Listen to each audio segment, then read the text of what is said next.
During the meeting in Ankara, Ukrainian and Russian delegations will discuss security in the Black Sea, with other countries potentially joining the talks. He shared his opinion with Espreso TV. Turkey itself has taken the initiative to act as a platform for negotiations on Black Sea security, which directly concerns them, as they are bordered by 4 seas at least. They proposed this platform. There will be Russian and Ukrainian delegations. I don't know if they will speak directly with Turkey's mediation or if they will communicate through Turkey, as was the case in Saudi Arabia, not in one room but in separate rooms, with the Turks ensuring the negotiations. However, there will be representatives from other countries which haven't been disclosed yet, possibly from the Black Sea basin, including Romania and Bulgaria, at the very least, he speculated. Romaniuk further mentioned that it was too early for Ukraine to take commitments regarding the cessation of hostilities in the Black Sea, while Russia continues to attack Ukrainian territories. On the one hand, this seems important, but on the other hand, it is too early for Ukraine to commit to a ceasefire in the Black Sea without stopping the attacks on Ukrainian territories. Ukraine should state that we will not ensure any stability and peace in the Black Sea until the missile attacks on Ukrainian territory cease. This should be linked. While you continue striking Ukrainian territories with missiles, as today in Sunumi and recently in Kyiv, we will not take any obligations not to target Russian warships if they dare to emerge from their caves, their pits, Romaniuk emphasized. He also pointed out that Turkey is keen to be part of a coalition ensuring Black Sea security. However, Turkey has made it clear that it does not intend to send its land forces to Ukraine, but will work with NATO countries such as the UK and France to provide security guarantees in the Black Sea. Romaniuk believes that Ukraine is unlikely to sign any agreements regarding the Black Sea until at least May.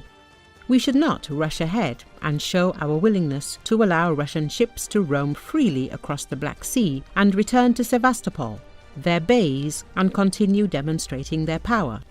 Why do we need that?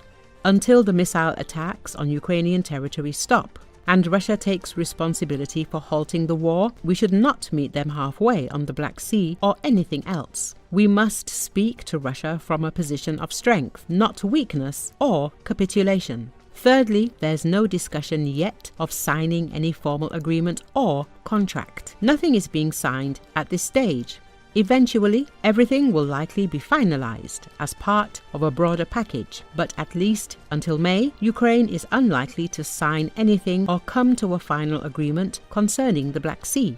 Right now, this is just about reconnaissance of positions and coordination on minor technical and military technical details, where, what, and how certain things might be implemented. But all of that came much later and certainly not in April. As for this being a first meeting, no one is stopping it from taking place. There's nothing wrong with that. But the key point is that Ukraine is not demonstrating any readiness to go along with everything Russia wants, nor to allow it free rein in the Black Sea, Romaniuk emphasized.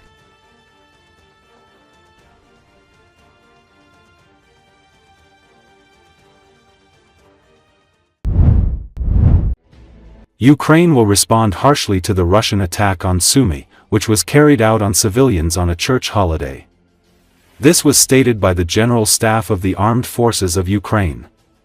On the day of the great Christian holiday, Palm Sunday, Russian troops committed another crime against humanity. They launched a ballistic missile attack on the center of the city of Sunumi. Dozens of civilians were killed and injured, the statement said. According to the military, the occupiers are again resorting to their usual tactics. Having failed to achieve strategic success on the battlefield, the enemy is fighting against the civilian population and grossly violating international law, the laws and customs of war. Russia has once again demonstrated that it does not seek peace. Its goal is to sow fear. But Russia will only receive our rage and inevitable retribution. Our response will be harsh. We will destroy the occupiers, their military facilities, weapons and equipment, wherever they may be. Russian war crimes have no statute of limitations. The criminals must be punished as they deserve, the General Staff said. The 80th Separate Airborne Assault Brigade has already shown how it is preparing for revenge. Galician paratroopers published a photo with shells on which is written, "For Sunumi." Retribution will not be long in coming. Each of our paratroopers will destroy the enemy with special fury today. Bullets, mines, shells and drones, all of this is already flying at the enemy. The 80th Galician Airborne Assault Brigade expresses condolences to the families of the victims. We share this pain with you, the paratroopers said.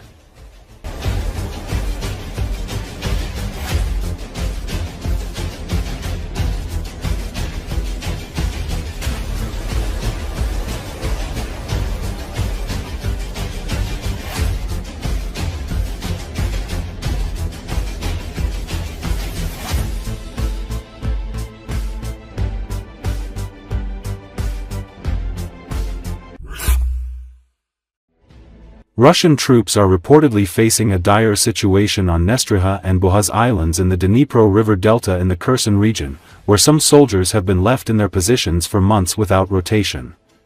This was reported by a Tesh movement on April 10, who have agents embedded within the Russian forces' 61st Naval Infantry Brigade. According to the partisan group, Russia's military command is deliberately refusing to withdraw certain personnel, keeping some soldiers stationed on the islands for months without rotation. Some have reportedly been stuck there since January 2025.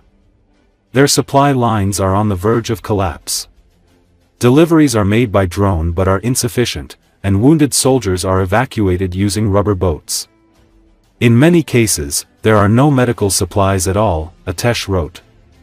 Due to damp conditions and poor sanitation, troops are suffering from widespread fungal infections, abscesses, skin diseases, and even frostbite.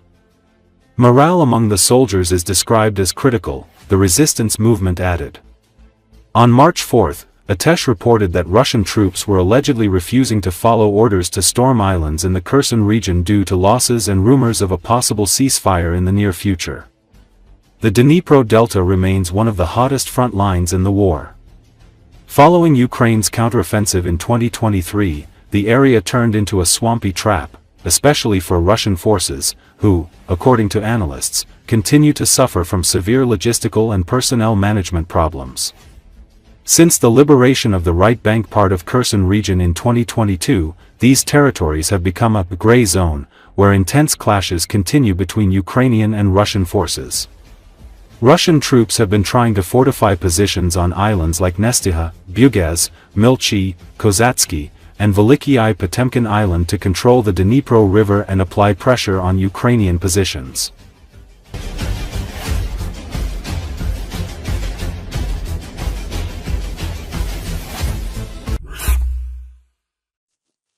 Invading Russian army soldiers have evacuated the bodies of Russian soldiers who were killed a long time ago near the occupied village of Rabotino in Ukraine's Zaporizhia region. The images of the evacuation of the decomposed and partially mixed with soil corpses were filmed and shared by Russian soldiers. The soldiers said that the corpses, spread over a large area, had been there for a long time. Destroyed armored combat vehicles are also visible in the area.